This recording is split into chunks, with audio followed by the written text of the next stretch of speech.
बिस्मिल्लाहिर्रहमानिर्रहीम। अस्सलाम वालेकुम व्यूअर्स, मैं आपको अपने चैनल उम्मे फैशन डिज़ाइनर में खुश आमदीद कहती हूँ। उम्मीद करती हूँ आप सब खैरियत से होंगी। आज की इस वीडियो में मैं अपनी न्यू सीखने वाली सिस्टर्स को वन पीस अबाया की कटिंग और स्टिचिंग का मुकम्मल तरीका सिखाऊंगी। और अगर आप किसी भी साइज़ में बनाना चाहेंगे तो इस मेथड को फॉलो करके बहुत ही आसान तरीके के साथ आप बना सकेंगे। आपने मेरी ये वीडियो बिना स्किप किए एंड तक जरूर वॉच करनी है। इस वीडियो में मैं आपको साथ साथ टिप्स एंड ट्रिक्स भी देती जाऊंगी। चलिए स्टार्ट करते हैं। यहाँ पर मैंने अपना अबाया का फैब्रिक लिया है और इसकी जो विड्थ है वो ज्यादा है। इसकी विड्थ मैं सबसे पहले आपको बताऊंगी। यहाँ पर इस वक्त डबल फोल्ड में जो अबाया की विड्थ है वो मेरी है 32.5 इंच। इसी तरह अगर आप 32.5 इंच को खोलेंगी तो आपके पास कितना बनेगा 65 इंच। इस वक्त अबाया की जो मेरे पास विड्थ है वो 65 इंच है। तरह आप भी जब फैब्रिक लेंगी आपके फैब्रिक की विड्थ कम या ज्यादा हो सकती है। इसके बाद मैं सबसे पहले अपने अबाया के फैब्रिक को 4 फोल्ड में करके रखूंगी।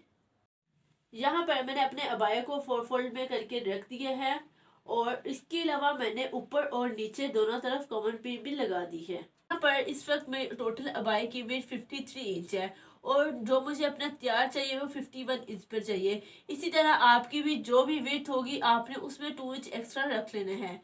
अब इसके बाद सबसे पहले आपने ऊपर की तरफ निशान लगाना है। यहाँ पर सबसे पहले आपने ऊपर की तरफ से एक्स्ट्रा फैब्रिक कट कर देना है। जैसे कि आप देख सकते हैं यहाँ पर मैंने 2 लाइंस ड्रॉ कर ली हैं। यहाँ पर जो मैंने फर्स्ट लाइन ड्रॉ की है ये एक्स्ट्रा मार्जिन है और इसके बाद ये जो लाइन ड्रॉ की है ये मेरी सिलाई वाली लाइन है। ये जो मैंने निशान लगाया है ये आपकी कटिंग लाइन है। अब इसके बाद जो आपने मार्किंग करनी है वो इस निशान के ऊपर करनी है। इसके बाद सबसे पहले आपने यहाँ पर अपने तीरे का निशान लगाना है। पर मैं आपको बहुत ही आसान तरीके से अबाया की कटिंग बता रही हूँ। सबसे पहले आपने यहाँ पर 8 इंच पे एक निशान मार्क कर लेना है और इसके बाद इससे आगे की तरफ आपने स्लीव्स का निशान मार्क करना है। यहाँ पर आपके नॉर्मल स्लीव जितने भी होंगे यानी कि नॉर्मल जो स्लीव इस्तेमाल किए जाते हैं वो 23 इंच होते हैं। तो 23 इंच नॉर्मल और उसके बाद आपने 1 इंच एक्स्ट्रा फोल्डिंग का रखना है यानी कि 24 इंच। अब इसके बाद आपने चेस्ट लाइन का निशान मार्क करना है। पर चेस्ट लाइन का निशान आप 9 इंच पे भी मार्क कर सकती है, 10 इंच पे भी, 11 इंच पे भी। अगर आपका साइज ज्यादा है तो आपने 11 इंच पे मार्क करना है। इसी तरह अगर आप नॉर्मल साइज पे बना रही है तो आपने 9.5 इंच पे निशान मार्क कर लेना है। ये जो आप निशान लगाएंगे ये आपका चेस्ट लाइन का निशान होगा। यहाँ पर अब आपने एक स्ट्रेट लाइन ड्रॉ कर लेनी है। इसके बाद आपने वेस्ट लाइन का निशान लगाना है। वेस्ट लाइन का जो निशान लगाया जाता है वो 15 इंच पे लगाया जाता है। इसी तरह अगर आप सवाल में बना रही है तो आप 14 इंच पे लगाएगी। इसी तरह अगर लास्ट में बना रही है तो आप 16 इंच पे भी लगा सकती हैं। मैं मीडियम साइज में बना रही हूँ तो यहाँ पर मैं 15 इंच पे निशान लगाऊंगी। अब इसके बाद बारी आती है हमारी हिप की। हिप का निशान यहाँ पर 24 पे भी लगाया जाता है, 25 पर भी और 26 पर भी। लेकिन आपने एक बात यहाँ पर याद रखनी है, अगर आपका दामन नीचे से ज्यादा खुला नहीं है तो आप हिप का निशान लगाएंगे। इसी तरह अगर आप नीचे से अम्ब्रेला शेप रखना चाहती हैं तो आपने हिप का निशान नहीं लगाना। ये बात आपने अपने माइंड में लाजमी रखनी है। अब इसके बाद अब आपने क्या करना है, यहाँ पर अपने चेस्ट लाइन का निशान मार्क करना है। लाइन का निशान यहाँ पर मैं 10 इंच रख रही हूँ। यहाँ पर आप ज्यादा भी रख सकती हैं, कम भी रख सकती हैं। और इसके बाद आपने वेस्ट का निशान लगाना है। वेस्ट मैं यहाँ पर 9.5 इंच पे रखूंगी। इसके बाद आपने इन दोनों निशानों को इस तरह आपस में मिला देना है। ये है आपका सिलाई का मार्जिन।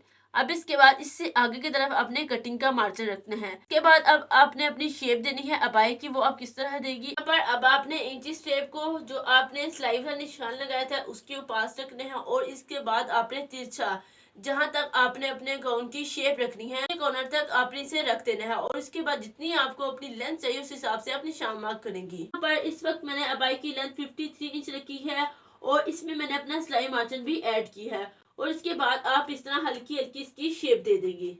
यहाँ पर ये इस तरह मैंने कटिंग निशान लगा दिया है। अब इसके बाद आपने ऊपर की तरफ निशान लगाना है। इसके बाद आपने स्लीव्स की विड्थ लेनी है। यहाँ पर जो आपने सिलाई वाला निशान लगाया था इस निशान से नीचे की तरफ आपने विड्थ लेनी है। यहाँ पर मैं फिटिंग वाले स्लीव्स बनाऊंगी, यहाँ पर ज्यादा विड्थ नहीं लूंगी स्लीव्स की, इसलिए यहाँ पर मैं 6 इंच तैयार रखना चाहूंगी और उसमें 1 इंच एक्स्ट्रा लूंगी कटिंग और सिलाई का मार्जिन, यानी कि यहाँ पर मैं 7 इंच रखूंगी। अभी जो आपने 7 इंच वाला निशान लगाया है इस निशान को आपने चेस्ट वाले निशान से इस तरह आपस में मिला देना है और ये इस तरह मैंने निशान लगा दिए है। अब इसके बाद आपने क्या करना है, ये जो आपने चेस्ट वाला निशान लगाया था इस निशान से आगे की तरफ आपने अंदर की तरफ फैब्रिक रखना है। इस निशान से आगे की तरफ आपने 2 इंच पे निशान लगाना है और यहाँ पर हल्की सी इस तरह गुलाई देनी है। ये इस तरह जो आपने स्लीव्स वाला निशान लगाया था उस निशान से आपने गुलाई देनी है 2 इंच पर, और उसके बाद आपने इस तरह हल्का हल्का निशान लगाना है, और ये जो निशान लगाया है इस निशान को आपने एंड तक मिला देना है। यहाँ पर ये इस तरह मैंने बाहर की तरफ निशान लगा लिया है। अब इसके बाद इन निशानों की मैं कटिंग कर दूंगी। अब जैसे कि आप देख सकती हैं जिस तरह मैंने इसकी कटिंग कर ली है। इसके बाद मैं इसका फ्रंट नेक कट करूंगी। यहाँ पर आपने फ्रंट पीस हटा देना है और बैक पीस आपने बिछा रहने देना है। यहाँ पर नेक की विड्थ मैं 3 इंच रखूंगी, और इसके बाद जो मैं इसकी लेंथ रखूंगी वो मैं 4.5 इंच रखूंगी, और इसके बाद यहाँ पर मैं राउंड में शेप इस तरह ड्रॉ कर दूंगी। यहाँ पर ये इस तरह मैंने नेक कट कर लिए है, और इसके बाद यहाँ पर आपको एक मेन बात बताती चलूँ, अगर आपने नेक का साइज इतना ही रखना है, इसके लिए आपने क्या करना है, इसके मिड में कट लगाना है। कट लगाने के बाद इसके अंदर एक्स्ट्रा पट्टी लेनी है। एक्स्ट्रा पट्टी लेने के बाद फ्रंट साइड के ऊपर आप वो रखेंगी, और बैक साइड के ऊपर आप पलट देंगी, और यहाँ पर आप बटन पट्टी बनाएंगे। लेकिन अगर आप यहाँ पर बटन पट्टी नहीं बनाना चाहती तो आपने क्या करना है, अपने नेक को थोड़ा सा बड़ा कर लेना है, यानी कि ऊपर की तरफ से आपने थोड़ा सा इसे बोट रखना है, ताकि आपका नेक आसानी से अंदर की तरफ डाला जा सके। यहाँ पर मैं 1 इंच मजीद इसे कट करूंगी। और ये इस तरह मैंने अपना नेक रख ली है। अब इसके बाद आपने क्या करना है, ऊपर की तरफ से मजीद 1 इंच पे निशान मार्क करना है। बाद हल्की हल्की इसकी आपने कटिंग कर देनी है। ये इस तरह ये मैं अब इसकी मजीद कटिंग कर दूंगी। इससे क्या होगा, मेरा नेक बहुत ही आसानी के साथ डाला जाएगा। पर ये इस तरह मैंने इसकी कटिंग कर ली है। यहाँ पर मैंने आपको नेक बनाने के भी 2 तरीके सिखाए हैं।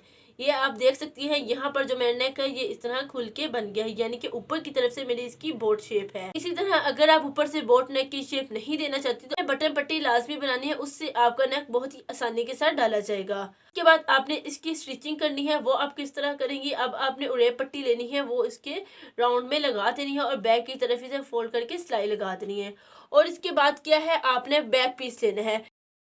बाद आपने यह करना है, ऊपर की तरफ से स्लीव की सिलाई लगानी है। सिलाई लगाने के बाद आपका जो बैक पीस होगा उसकी तरफ आपने अंदर की तरफ इसे इस तरह फोल्ड कर देना है, जो ऊपर की तरफ उठ रहा होगा। और उसके बाद आपने नीचे से फिटिंग सिलाई लगा के इसे रेडी कर लेना है। और इसके बाद नीचे दामन से भी आप क्या करेंगी, नीचे से बारीक बारीक फोल्ड करेंगी। इस तरह गाउन बना के रेडी करके मैं आपको दिखाती हूँ। जैसे कि आप देख सकती है, इस तरह मैंने अपना गाउन रेडी कर लिया है।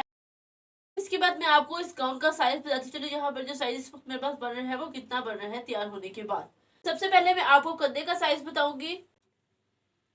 यहाँ पर इस वक्त जो मेरे कंधे का साइज बन रहा है ये 9.5 इंच बन रहा है। और इसके बाद मैं आपको चेस्ट का साइज बताऊंगी। इसके अलावा अब आप मेरी चेस्ट का साइज देख सकती है, यहाँ पर मैं 20 इंच बन रहा है।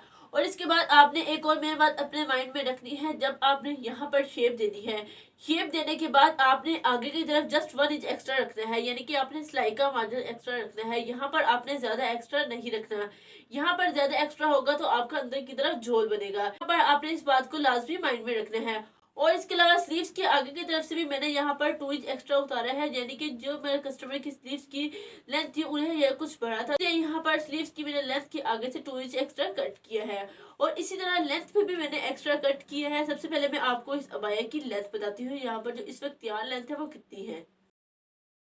पर इस वक्त मेरे अबाया की तैयार लेंथ 50 इंच है, यानी कि मुझे अपना तैयार अबाया 50 इंच ही चाहिए था। इसके बाद आपको एक और मैं बात बताती चलो, यहाँ पर आपने मजीद 3 इंच का कट देना है। जब मैंने अपनी कटिंग की थी तो मैंने 53 इंच लिया था, लेकिन आपने यहाँ से 50 इंच लेना है।